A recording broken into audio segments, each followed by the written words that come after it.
Hello everyone, ঘরকুনমির আরেকটি রান্নার recipe mini ব্লগে তোমাদের অনেক ওয়েলকাম। আজকের রেসিপিটা হচ্ছে মাটির উনুনে লোহার কড়াইয়ে চিকেন কষা, যেটা পুরোপুরি মায়ের হাতের। এখানে আলুটা ভেজে নিয়ে কড়াইয়ে তেল দিয়ে গোটা জিরে আর তেজপাতা দিয়ে দিতে হবে। তারপরে রিং রিং করে কাটা পেঁয়াজ যেটা দিয়ে ভালো করে ওটাকে ভেজে নিতে হবে।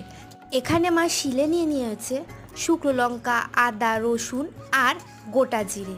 যে মশলাটা বেটে নিয়েছে সেই মশলাটা ওর মধ্যে দিয়ে ভালো করে কষিয়ে নুন, হলুদ দিয়ে তারপরে চিকেনটা দিয়ে দিতে হবে, যেটা ভালো করে কষাতে হবে, কারণ কষা চিকেন বলে কথা, সেটা যদি হয় মায়ের হাতের।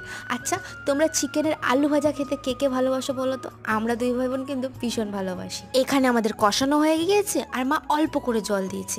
এই যে আমাদের কষা কষা চিকেন কিন্তু রেডি।